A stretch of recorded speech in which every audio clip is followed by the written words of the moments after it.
ఇమీడియట్గా రిజైన్ చేసేసి నేను వచ్చేసాను. ఇప్పుడు నారాయణ చైతన్య లాగా సాయంత్రం వరకు రాత్రి వరకు కాదు, నేను అటెండెన్స్ తీసుకోవడం వల్ల మీరు క్లాస్కి రావద్దు. మీకు one of the first things I'm very proud to say, Geetanjali Kelly, 2 students got selected this year in Google Summer of Code. Hi అండి, అందరికీ నమస్కారం. నేను మీ Venugopal Reddy from Josh Innovations private limited, Josh Institute of Foreign Languages, Edunine career guidance సంయుక్తంగా విద్యార్థుల కోసం అనేటువంటి వందలాది వీడియోస్ మనం రూపొందిస్తాం.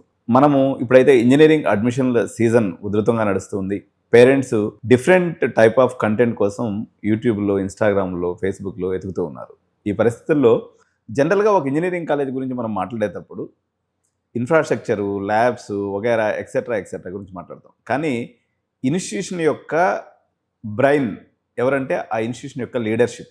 ఏదైనా ఒక ఇంజనీరింగ్ కాలేజీలో మనం చదువుతున్నామంటే ఆ ఇన్స్టిట్యూషన్ యొక్క ఇంత పెద్ద శరీరాన్ని మనకు నడిపించేది బ్రెయినే. కాబట్టి ఇన్స్టిట్యూషన్ ఏ రకంగా నడవాలి, ఏ రకమైనటువంటి పాలసీస్ తీసుకోవాలి, ఏ రకమైనటువంటి పెడగాగిస్ ఉండాలి అని నిర్ణయించేది ఇన్స్టిట్యూషన్ యొక్క లీడర్షిప్పే. ఈరోజు Geethanjali college of engineering and technology 2005వ సంవత్సరంలో కీసరలో ఎస్టాబ్లిష్ అయినటువంటి ఈ కాలేజీ రేసు గుర్రం లెక్క ఈరోజు టాప్ 10 కాలేజీల్లో ఇన్క్లూసివిటీ తీసుకోవడం కోసం పరుగులు తీస్తున్నటువంటి పరిస్థితి ఉంది. సో దీని వెనుక హరిశ్చంద్రారెడ్డి సార్ కృషి ఎంతో ఉంది. ఈరోజు గీతాంజలి జీసీటీసీ యొక్క లీడర్షిప్ పొజిషన్లో వైస్ చైర్మన్ హోదాలో ఈ యొక్క ఇన్స్టిట్యూషన్ని నడుపుతున్నటువంటి హరిశ్చంద్రారెడ్డి సార్తో మనం welcome to our studio sir. Thank you so much for having me here. అయితే ఈరోజు సార్ యొక్క ప్రతి మనిషికి అండి వ్యక్తిగత జీవితంలో తను సాధించిన విజయాలు మొదట మాట్లాడి తర్వాత తను సాధించబోయేటువంటి విషయాలను మాట్లాడాల్సినటువంటి అవసరం ఉంది. ఎందుకంటే ఉన్నత విద్య, ఉన్నతమైనటువంటి ప్రమాణాలు, ఉన్నతమైనటువంటి ఆలోచనలు, ఉన్నతమైనటువంటి ఎదుగుదల కలగలిపినటువంటి వ్యక్తిత్వం హరిశ్చంద్రారెడ్డి సార్ది. ఒక్కసారి తన యొక్క వ్యక్తిగత జీవితం, అదేవిధంగా తన యొక్క academic life and professional life and existing జీసీటీసీలో తను వైస్ చైర్మన్ హోదాలో తన యొక్క ఆలోచనల్ని మనతో షేర్ చేస్తారు సార్. ఒక్కొక్కటిగా ఈరోజు మనం తెలుసుకుందాం. ఫస్ట్ మీ యొక్క స్కూలింగ్, అదేవిధంగా కాలేజ్ లైఫ్ గురించి చెప్పండి సార్. నేను స్కూలింగ్ చిన్నప్పుడు సెయింట్ పాల్స్లో చేశాను, saint Paul's high school, Himayat Nagar. దాని తర్వాత లాస్ట్ 3 years చిరెక్ పబ్లిక్ స్కూల్లో జాయిన్ అయ్యాను. మేము ఇటు షిఫ్ట్ అయ్యాము, అప్పుడు దూరం అవుతుందని చిరెక్ పబ్లిక్ స్కూల్లో చేరాను.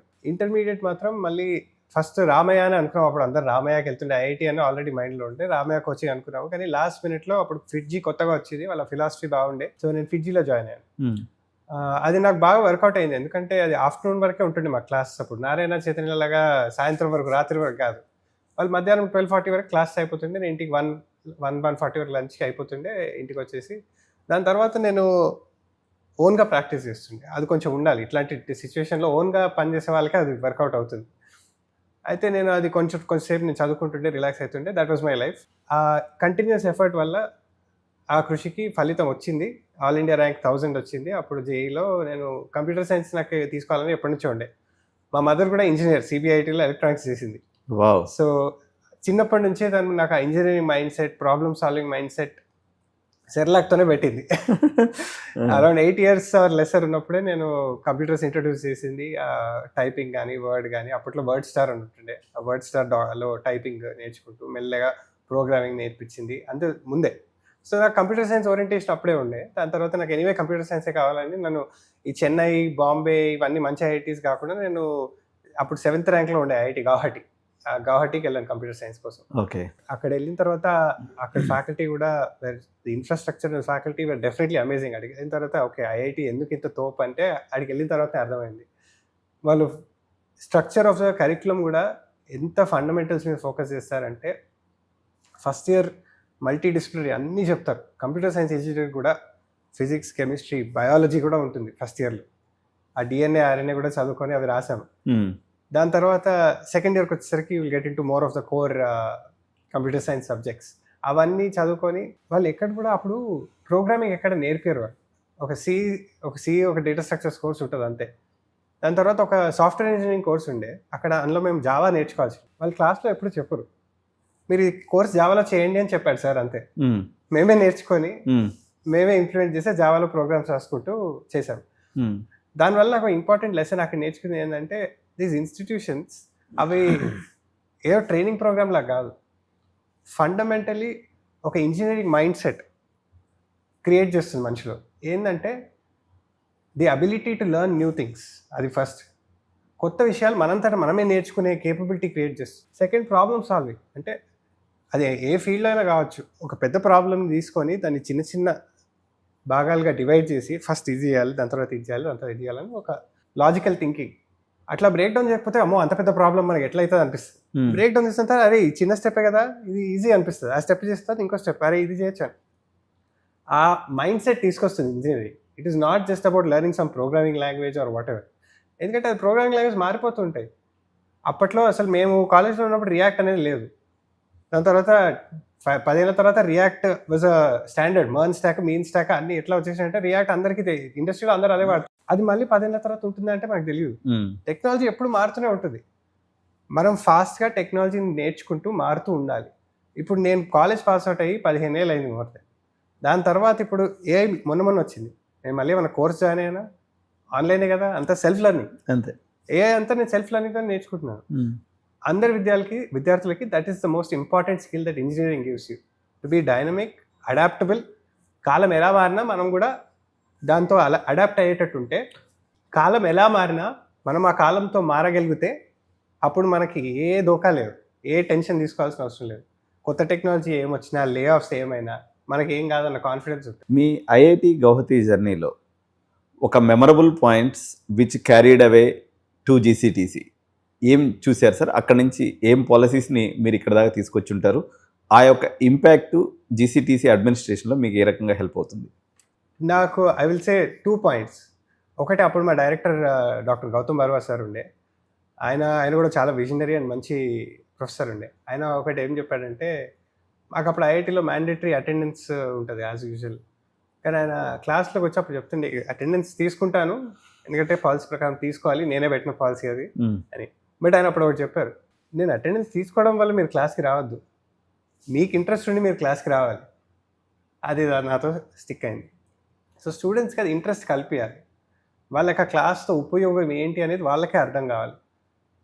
అండ్ వాళ్ళకి ఇంట్రెస్ట్ ఉంటే వాళ్ళే వస్తారు. పాఠం మంచిగా చెప్పాలి, వాళ్ళకి ఉపయోగపడేలా చెప్పాలి, వాళ్ళకి ఎందుకు ఉపయోగపడుతుందో వాళ్ళకి నేర్పియాలి. కొందరికి ఫ్రెష్ అవుట్ ఆఫ్ కాలేజ్ వాళ్ళకి తెలియకపోవచ్చు, అరే ఈ సబ్జెక్ట్ మనకి ఎందుకు ఇది అవసరం లేదు అనిపించచ్చు. అదొక మెయిన్ పాయింట్. ఇంకోటి, నాకు వన్ మోర్ ఎక్స్పీరియన్స్ నాకు ఏమైందంటే, నాకు ప్లేస్మెంట్స్ అప్పుడు సెకండ్ డేలో ప్లేస్మెంట్స్ అప్పుడు నాకు డైరెక్ట్ ఐ కంపెనీలో జాబ్ వచ్చింది. దానికన్నా ముందు మైక్రోసాఫ్ట్లో ఇంటర్వ్యూ చేశాను. మైక్రోసాఫ్ట్లో 2 times వాళ్ళు రిజెక్ట్ చేశారు, సెకండ్ థర్డ్ రౌండ్స్లో అట్లా. దాని తర్వాత నేను రూమ్కి వెళ్ళి సాఫీగా పండుకున్నాను. అండ్ నెక్స్ట్ డే మళ్ళీ వెళ్ళి ఫ్రెష్గా అటెంప్ట్ చేసి డైరెక్ట్ క్లియర్ అయిపోయింది. అది నా నేచర్లో అప్పటి నుంచి ఉండే. ఎప్పుడైనా నేను రిజెక్షన్ అంత సీరియస్గా తీసుకోలేదు, డౌన్ కాలేదు, అదొకటి. అండ్ సెకండ్ డైరెక్ట్ ఫైనల్ ఇంటర్వ్యూలో వాళ్ళతో మాట్లాడుతుంటే, నేను చేసిన అకాడమిక్ వర్క్ అంటే నా ప్రాజెక్ట్స్ మీద ఎక్కువ అడిగాడు. నేను అప్పుడు ఫ్రీలాన్స్ ప్రాజెక్ట్స్ అది ఇది స్టార్ట్ చేశాను 3rd yearలో. అప్పుడు ర్యాంపప్ కష్టంగా ఉండే, బట్ లక్కీలీ కొంచెం దొరికినాయి ప్రాజెక్ట్స్, అప్పుడు చేశాను. సో ఆ ప్రాజెక్ట్స్ మీద ఎక్కువ అడిగారు వాళ్ళు. అది ఎందుకంటే రియల్ ప్రాజెక్ట్స్, అకాడమిక్ ప్రాజెక్ట్స్ కాదు, రియల్ ప్రాజెక్ట్స్. వాళ్ళు బయట ఎవరికో రిక్వైర్మెంట్ ఉంటే వాడు అప్పుడు మొబైల్ యాప్స్, వెబ్ యాప్స్ అవన్నీ ప్లే స్టోర్లో పెట్టడానికి, యాప్ స్టోర్లో పెట్టడానికి వాళ్ళు నాతో తయారు చేయించుకొని పెట్టారు. సో వాటి మీద ఎక్కువ అడిగారు. అప్పుడు ఆ ప్రాక్టికల్ ఎక్స్పీరియన్స్ ఎంత డిఫరెన్స్ చేసింది అనేది నాకు అనిపించింది. So all of this together I think these are the memorable moments in my academic journey. అక్కడ ఐఐటీలో ఆ ప్రిన్సిపల్స్ అన్నీ డీప్లీ రూటెడ్ ఉన్నాయి. అదే ప్రిన్సిపల్స్ నేను ఇక్కడ తీసుకురావడానికి ట్రై చేస్తాను. స్టూడెంట్స్కి క్లారిటీ ఇచ్చి వాళ్ళు ఎట్లాంటి వాటి మీద వాళ్ళ రోడ్ మ్యాప్ ఏమి ఉండాలి. ఫస్ట్ ఇయర్ ఓరియంటేషన్ తర్వాతనే నేను రోడ్ మ్యాప్ తీసుకుంటాను స్టూడెంట్స్కి. ఎందుకంటే వాళ్ళకి 4 year క్లారిటీ ఉండకపోవచ్చు. This was one more thing that మేము మిస్ అయింది అక్కడ. మాకేంటంటే ఎవ్రీ ఇయర్ సీనియర్స్ కొన్ని చెప్తుంటే మేము ఎవ్రీ ఇయర్ టు ఇయర్ అలా ఫాలో అవుతుండే. ఎంటర్ అయినప్పుడే 4th year తర్వాత ఏముంటుంది, దానికి జర్నీ ఏంది, ఎవ్రీ ఇయర్ ఏం చేయాలనేది ఒక పెద్ద పాత లేకుండే అప్పుడు. సో ఇప్పుడు వీళ్ళకి అది ఇవ్వడానికి ట్రై చేస్తున్నారు. వాళ్ళకి ఓరియంటేషన్ సెషన్ తీసుకుంటారు. Every single student in the campus 1500 students అందరికీ తీసుకుంటారు. ఓరియంటేషన్లో రోడ్ మ్యాప్ అంటే ఫస్ట్ ఇయర్లో ఏం చేయాలి, సెకండ్ ఇయర్లో ఏం చేయాలి, థర్డ్ ఇయర్లో ఏం చేయాలి, మీ గోల్ ఏంటి, ఓ జాబ్ చేస్తారా, మాస్టర్స్ రీసెర్చ్కి వెళ్తారా, ఫ్యూచర్ స్టడీస్కి, ఫర్దర్ స్టడీస్కి, లేకపోతే ఏదైనా కంపెనీలో జాబ్ జాయిన్ అవుతారా, అన్నిటికీ డిఫరెంట్ పాత్ ఉంటుంది. సో ఎక్కడెక్కడ ఫోకస్ చేయాలి, ఫస్ట్ ఇయర్లో ఏం చేయాలి, సెకండ్ ఇయర్లో ఏం చేయాలి, అది వాళ్ళకి గైడ్ చేస్తాను ఫస్టే. ముందే వాళ్ళ మైండ్లో పడి ఉంటే then they'll keep that in mind as they go అలా. సార్ యాక్చువల్గా ఇప్పుడు మీ యొక్క ఫస్ట్ జాబ్ చేస్తున్నటువంటి కంపెనీ, అక్కడ ఉన్నటువంటి ఎక్స్పీరియన్స్, అక్కడ ఉన్నటువంటి కొలీగ్స్, అక్కడ మీరు చేసినటువంటి ప్రాజెక్ట్స్, తర్వాత అక్కడ మీరు క్యారీ చేసినటువంటి intellectual things which brought to India and implementing at GCTC ఏంటి ఆ యొక్క జర్నీ గురించి మీ యొక్క ప్రొఫెషనల్ జర్నీలో జరిగినటువంటి డిఫరెంట్ స్టెప్స్ని మాకు కొంచెం చెప్పండి సార్. నా ఫస్ట్ జాబ్ నేను డైరెక్టర్లో జాయిన్ అయ్యాను. డైరెక్టర్లో జాయిన్ అయినప్పుడు అక్కడ చాలా మంచి టీం ఉండింది. ఎవ్రీవన్ వాజ్ చాలా హెల్ప్ఫుల్ ఉండే. వాళ్ళు సీనియర్స్ జూనియర్స్ని చాలా బాగా మెంటర్ చేశారు. మాకు ఎప్పుడు కూడా అంటే ఒక క్వశ్చన్ అడగడానికి ఎప్పుడు ఇబ్బంది అనిపించలేదు. అరే మాకు ఇది తెలియదు అడిగితే వాళ్ళు ఏమనుకుంటారో అన్నట్టు ఎప్పుడు అనిపించలేదు.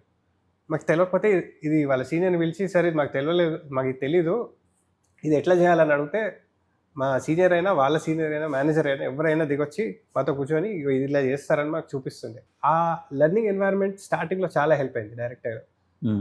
అండ్ అప్పటికి direct was already big company, but అంటే గూగుల్ లెవెల్ బిగ్ కాదు అది.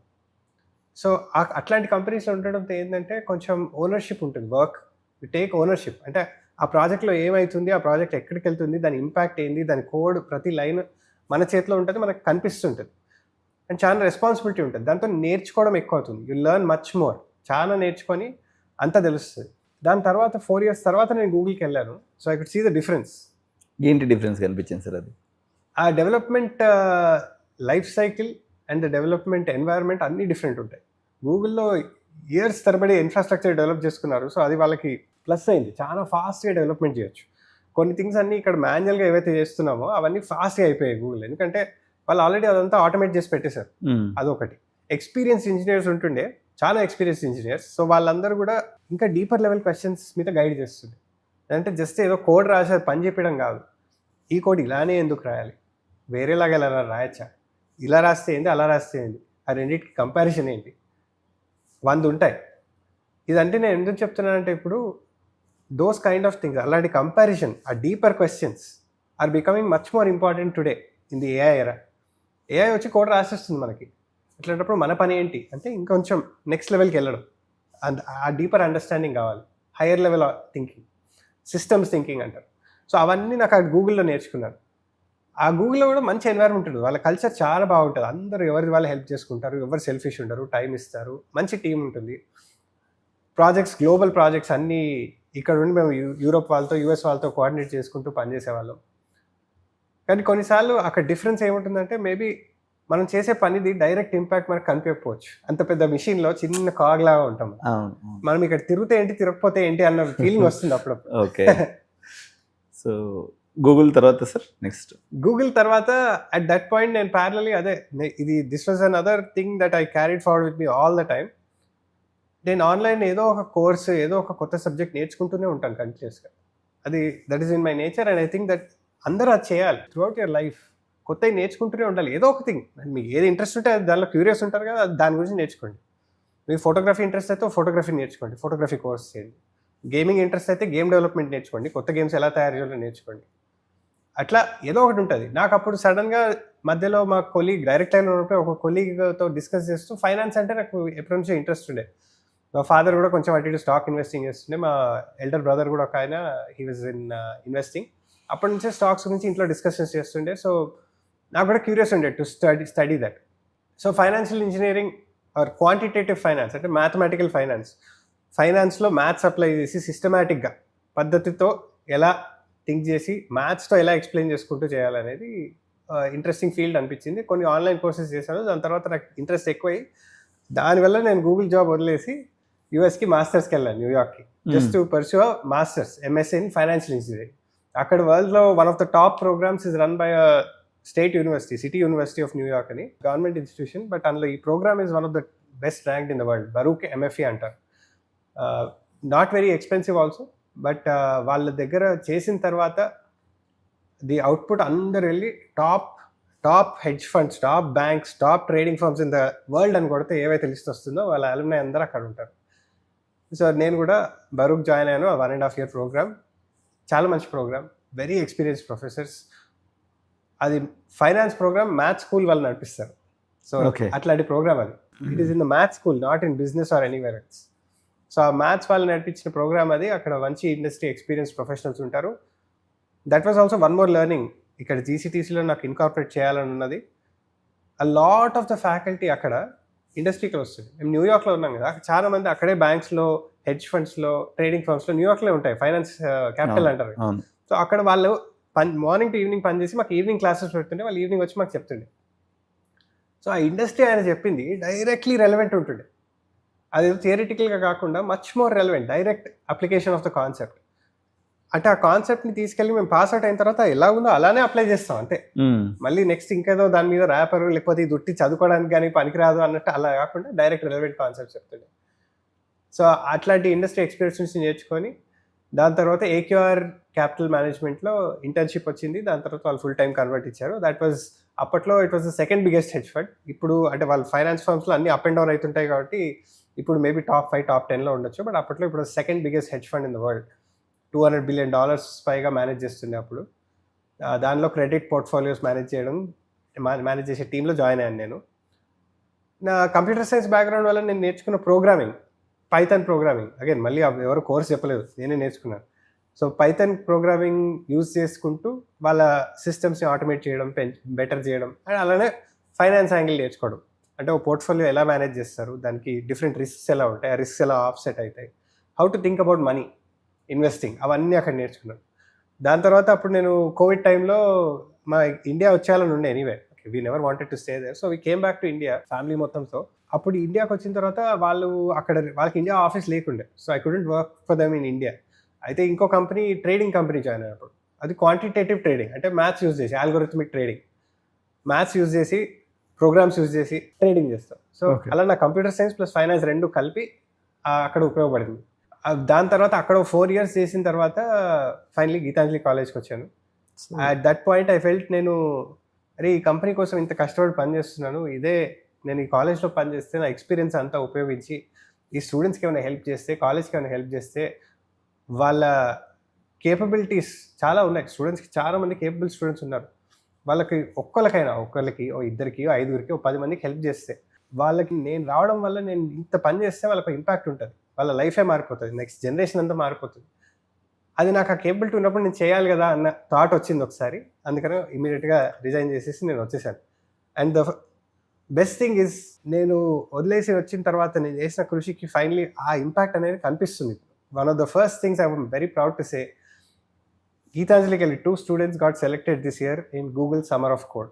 అదొక 2 to 3 months ఇంటర్న్షిప్ ప్రోగ్రామ్ లాగా చేస్తారు వాళ్ళు, Google sponsored for other organisations, open source ఆర్గనైజేషన్స్లో వీళ్ళు కోడ్ చేసి ఇంటర్న్షిప్ లాగా, సమ్మర్ ఇంటర్న్షిప్ లాగా 3 lakhs స్టైపెండ్ ఇస్తారు. దానిలో 2 students సెలెక్ట్ అయ్యారు. వాళ్ళని లాస్ట్ ఇయర్ నుంచి వాళ్ళని గైడ్ చేసుకుంటూ, ట్రైన్ చేసుకుంటూ, వాళ్ళతో పని చేసుకుంటూ చేస్తే ఈసారి 2 అయ్యారు. And I'm sure this will continue. Next year కూడా ఇలానే చాలామంది సెలెక్ట్ అవుతారని నాకు కాన్ఫిడెన్స్ ఉంది. ఇప్పుడు ఒక ఫస్ట్ ఇయర్ స్టూడెంట్ కూడా ఆల్రెడీ అప్లై చేశాడు. అతనికి రాలేదు పాపం, but I'm very sure that he will get it next year. Sir ఒక చిన్న డౌట్ ఏంటంటే, హైదరాబాద్కి సంబంధించినంత వరకు నేను బెంగళూరు ఇన్స్టిట్యూషన్స్లో చాలా ఇన్స్టిట్యూషన్స్ తిరుగుతుంటాను సార్. అక్కడక్కడ గూగుల్ సమ్మర్ ఆఫ్ కోడ్ అనేది వినిపిస్తూ ఉంటుంది, పర్టికులర్గా స్కేలారు లేకపోతే ఏదైనా ఈ న్యూ ఏజ్ ఇన్స్టిట్యూషన్స్లో. బట్ ఆర్థోడాక్స్ ఇంజనీరింగ్ కాలేజ్లో, జీసాక్ హైదరాబాద్లో నేనైతే ఎక్కడ వినలేదు సార్. అంటే మీకేమన్నా ఉందా, ఎవరన్నా చేసినట్టుగా ఎక్కడన్నా హైదరాబాద్ నుంచి? జనరలీ ఇది కొంచెం 2 things ఉంటాయి. ఒకటి ఏంటంటే, మనకి జనరల్ ఇంజనీరింగ్ కాలేజ్లో ఎక్కువ మంది ట్రై చేయరు. సిబిఐటిలో I think they got it some time ago. కేఎంఐటీలో ముందు చేసేవాళ్ళు few years back, they also got it. But వేరే కాలేజ్ ఎవరికి ట్రై కూడా చేయరు. అంటే ఐఐటీస్లో, IIITలో ఎలీట్ స్టూడెంట్స్ ఉన్న వాళ్ళకి వస్తుంది జనరల్. ఇంతవరకు సిబిఐటి, కేఎంఐటి, సిబిఐటికి ఒకసారి వచ్చినట్టు నాకు గుర్తుంది. కేఎంఐటికి కూడా ఎప్పుడో వచ్చింది, బట్ రీసెంట్లీ కాదు. ఓకే, అది కాకుండా వేరే కాలేజ్లో ఐ డోంట్ థింక్ సో. హైదరాబాద్లో అందుకే it is such a proud moment for us that మన స్టూడెంట్స్ కూడా ఐఐటీస్, IIITs వాళ్ళ లెవెల్లో వెళ్ళి వాళ్ళతో చేస్తున్నారు అని. అండ్ వరల్డ్లో ఓన్లీ 1000 సెలెక్ట్స్ వస్తాయి. ఇది వరల్డ్ మొత్తంలో, వరల్డ్ అంతా ట్రై చేస్తుంది దీనికి. యూఎస్ వాళ్ళు అప్లై చేస్తారు, ఆస్ట్రేలియా, యూరోప్ అందరూ అప్లై చేస్తారు. It is not specific to Hyderabad or India. 1000 స్టూడెంట్స్లో మన 2 సెలెక్ట్ కావడం అంటే చాలా పెద్ద నెంబర్ అది. Super sir. సార్ యాక్చువల్గా దాదాపు మనకు ఒక 175 ఇంజనీరింగ్ కాలేజెస్ ఉన్నాయి సార్. ఇప్పటి వరకు చైర్మన్ హోదాలో ఉన్నటువంటి వ్యక్తి క్లాస్ రూమ్లో టీచింగ్ చెప్పడం అన్నది నీల్ గోక్టే గారిని మనం చూసాం. దాని తర్వాత మొదటిసారిగా మీ దగ్గర నుంచి పిల్లలతో కలిసి కాలేజీ యాజమాన్యంగా ఉన్నటువంటి మీరు పనిచేస్తూ ఉన్నారు. ఈ అకాడమిక్ ఎన్విరాన్మెంట్ని మీరు ఎలా ఎంజాయ్ చేస్తున్నారు సార్? మంచి క్వశ్చన్ అండి. ఎందుకంటే ఇప్పటివరకు నేను ఎప్పుడు కూడా టీచింగ్ రోల్లో లేను ఎప్పుడు. సో టీచింగ్ అనేది it's not an easy profession, it's very difficult. మనము వాళ్ళని అప్పుడప్పుడు బయటకు వెళ్ళి చూస్తే పాఠాలు చెప్పడమే కదా, లెక్చర్లు చెప్పడమే కదా, నోట్స్ చేసి అది వెళ్ళి చెప్పడం ఈజీ అనుకుంటాం. బట్ టీచర్ జాబ్లో చాలా ఉంటుంది. ఏంటంటే ఆ స్టూడెంట్కి, ఒక కొత్త వ్యక్తికి అసలు ఆ కాన్సెప్ట్ ఏం తెలియని వాళ్ళకి అది ఎలా చెప్పాలనేది చాలా డిఫికల్ట్ జాబ్. అదేదో లెక్చర్లు స్లైడ్లు చేసుకొని చదివితే వచ్చేది కాదు. అండ్ మన ఫ్యాకల్టీ కూడా అందరినీ రెగ్యులర్గా we ask them to be very conscious of that. అందుకని senior faculty will train the junior faculty on teaching కూడా ఎలా చేయాలని. So some of our faculty go and sit in directors classes also. Director sir చాలా experienced. తన క్లాస్లో కూర్చొని sir ఎలా చెప్తున్నారు, స్టూడెంట్స్కి జనరల్లీ ఎక్కడెక్కడ మిస్కాన్సెప్షన్స్ వస్తాయి, అంటే తప్పు అర్థం చేసుకుంటారు, కన్ఫ్యూజింగ్ ఉంటుంది, దాని మీద ఎట్లా ఎక్కువ టైం స్పెండ్ చేయాలి, ఎగ్జాంపుల్స్ ఎట్లా ఇవ్వాలి, అండ్ దాంతో కూడి అసైన్మెంట్స్ అవి ఇవి రీఇన్ఫోర్స్ ఎలా చేయాలి ఆ కాన్సెప్ట్ని, ఇవన్నీ వాళ్ళు నేర్చుకుంటారు. సో ఇవన్నీ నాకు కొత్త. సో నేను కూడా నేర్చుకుంటూ చెప్తున్నాను వీళ్ళకి. మెల్లిమెల్లిగా స్టూడెంట్కి స్టెప్ బై స్టెప్ ఇంట్రెస్టింగ్గా కూడా ఉండాలి. సో వాళ్ళకి అది ప్రాజెక్ట్తో ట్రై చేసి చేస్తాను. సో వాళ్ళకి ఒక ప్రాజెక్ట్ ఇచ్చి, సరే మీరు ఒక వెబ్సైట్ డెవలప్ చేయండి అని చెప్తారు. వాళ్ళు చేసిన తర్వాత, సరే ఇప్పుడు మీరు వెబ్సైట్ చేశారు కదా, మీరు ఇది యూఆర్ఎల్లో అది కొడితే ఎలా వస్తుందో తెలుసా అని అడుగుతారు. కొందరు గెస్ చేస్తారు, కొందరు చేయరు. నౌ ఐ విల్ ఎక్స్ప్లెయిన్ వాళ్ళకి ఆ జర్నీ అంతా. డిఎన్ఎస్ అంటే ఏంటి, హెచ్టిఎంఎల్ అంటే ఏంటి, సిఎస్ఎస్ అంటే ఏంటి, ఇవన్నీ కాన్సెప్ట్స్ వాళ్ళకి కనిపించిన దాన్ని చూపించి చెప్తున్నాను. That is my approach. థియరిటికల్గా చెప్తే కొంచెం దే మైట్ బి లాస్ట్ అని. So that's a different approach I'm taking. Overall response I'm enjoying. Students at the end of the day, I think that is what gives a teacher. I would not call myself a teacher yet, but a teacher ki happiness వచ్చేది when students are succeeding. వాళ్ళు ఇంట్రెస్ట్తో వింటున్నారు, వాళ్ళు questions అడుగుతున్నారు, interact అవుతున్నారు, మనం చెప్పేది వాళ్ళకి రీచ్ అవుతుంది, ఇంపాక్ట్ అవుతుంది, అంటే టీచర్స్ జాబ్ ఇస్ డన్. అంటే సార్ యాక్చువల్గా నాకు ఒక చిన్న డౌట్ ఏంటంటే, IIT Guwahati and direct I, Google and hedge funds ఇంత చూసినటువంటి, అంటే you have seen a very very huge world to the ground level. You are dealing with EAMCET students. So మీరు ఏదైనా అంటే డిస్కంఫర్ట్ జోనో లేకపోతే హైలీ అంటే వాళ్ళకి చెప్పడంలో ఏదైనా ప్రాక్టికల్ ఇబ్బందులు వస్తున్నాయా సార్? ప్రాక్టికల్ ఇబ్బందులు డెఫినెట్లీ ఉంటాయి. ఎందుకంటే అందరికీ సేమ్ లెవెల్ ఆఫ్ ఐక్యూ ఉండదు, సేమ్ లెవెల్ ఆఫ్ అండర్స్టాండింగ్ ఉండదు. సో మనం ఒక కాన్సెప్ట్ని మనకు అర్థమయ్యేలాగా వాళ్ళు కూడా అర్థం చేసుకోవాలనుకుంటే అది తప్పు. సో కొందరు స్లో ఉంటారు, కొందరు ఫాస్ట్ ఉంటారు. ఒకటే క్లాస్లో ఇప్పుడు ఎంసెట్ ర్యాంక్ బట్టి కూడా, ఎంసెట్ ర్యాంక్ ఎక్కువ వచ్చినోడు తక్కువ వచ్చినోడు డైరెక్ట్గా కంపేర్ చేస్తే వీళ్ళు వాళ్ళకన్నా బెటర్ అని డైరెక్ట్గా కూడా చెప్పలేము. ఓవర్ ద 4 years కూడా వాళ్ళు మారుతూనే ఉంటారు. ఇవన్నీ నేను చూశాను. లైవ్ ఎగ్జాంపుల్ మీకు ఇస్తారు. ఇప్పుడు జీసాక్ స్టూడెంట్ ఒక 2 of the 2 students, 1 స్టూడెంట్కి జీసాక్ వచ్చింది కదా, ఆయన మొన్న చైర్మన్ సార్ కూడా కలిసి సర్ప్రైజ్ అయ్యారు. ఆయన మేనేజ్మెంట్ స్టూడెంట్. సో అలాంటివి ఎక్స్పెక్ట్ చేయరు జనరలీ. బట్ ఆ స్టూడెంట్ ఫస్ట్ ఇయర్ తర్వాత, సెకండ్ ఇయర్ తర్వాత he's turned his life around. So అలా స్టూడెంట్స్ కేపబిలిటీ ఉంది. ఆ కేపబిలిటీ పొటెన్షియల్ని డిఫరెంట్ వేస్లో మనం హెల్ప్ చేయాలి. అంటే ఒక స్టూడెంట్ 0లో ఉండొచ్చు, 50లో ఉండొచ్చు. మనం 50లో ఉన్నవాడిని 60కి తీసుకెళ్ళాలి, 0లో ఉన్నవాడిని 10 కన్నా తీసుకురావాలి. That is my approach. So చూశారు కదండి హరిచంద్రారెడ్డి సార్తో ఎన్కౌంటర్. ఇప్పుడు సార్ యొక్క ప్రొఫెషనల్ మరియు అకాడమిక్ లైఫ్, జీసీటీసీలో వైస్ చైర్మన్గా తను పోషిస్తున్నటువంటి రోల్ గురించి ఈ వీడియో ఉంది. ఎప్పుడైనా పేరెంట్స్ గుర్తుపెట్టుకోవాల్సినటువంటి విషయం వచ్చేసి, ఒక రియల్ ఎస్టేట్ పర్సనో లేకపోతే ఒక ఇన్వెస్టరో లేకపోతే XYZ పర్సన్స్ రన్ చేసేటువంటి కాలేజీకి, ఇప్పుడు మీరు అందరు కూడా జనరల్గా ఇది కేఎంఐటి నీలగొట్టే సార్ గురించి నేను కూడా, ఎందుకంటే ఆయన ఇప్పుడు నేను ఒక సాఫ్ట్వేర్ ట్రైనింగ్ ఇన్స్టిట్యూట్ రన్ చేస్తాను. నేను ఒక ఇన్స్టిట్యూషన్స్ పెడితే ఎట్లుంటుంది అనే దానికి ఎగ్జాంపుల్ కేఎంఐటిలో చూశారు. ఈ జనరేషన్స్లో 175 ఇంజనీరింగ్ కాలేజెస్లో డైరెక్ట్గా క్లాస్ రూమ్లోకి వెళ్ళి టీచ్ చేయటం, అదేవిధంగా వాళ్ళకి జీసాక్ అంటే గూగుల్ సమ్మర్ ఆఫ్ కోడ్ కానీ లేకపోతే లీడ్ కోడ్ కానీ లేకపోతే XYZ కానీ ఏదైనప్పటికి కూడా ఈ కాంపిటీషన్ వరల్డ్లోకి పిల్లల్ని తీసుకెళ్ళాలని చెప్పేసి యాజమాన్యంగా ఉన్నటువంటి వారు ట్రై చేస్తే దాని యొక్క రీపింగ్ బెనిఫిట్స్ పిల్లల వరకు చేరుతుంది. మీరు ఒక ఇంజనీరింగ్ కాలేజీని సెలెక్ట్ చేసుకునేటప్పుడు లీడర్షిప్ను కూడా తప్పనిసరిగా చూడాలి. లీడర్షిప్ ప్రొఫైల్ను కూడా తప్పనిసరిగా చూస్తే ఒక మంచి ఆలోచన కలిగినటువంటి వ్యక్తి ఆధ్వర్యంలో నడిచేటువంటి ఇన్స్టిట్యూషన్ ఆ ఫ్లేవరు చిట్ట చివరి స్టూడెంట్ వరకు చేరుతుంది. ఇందులో ఎటువంటి సందేహం లేదు. సో విఘ్నులైనటువంటి పేరెంట్స్ ఆ రకంగా ఆలోచన చేస్తారని ఆశిస్తూ థ్యాంక్ యూ సో మచ్. జై హింద్.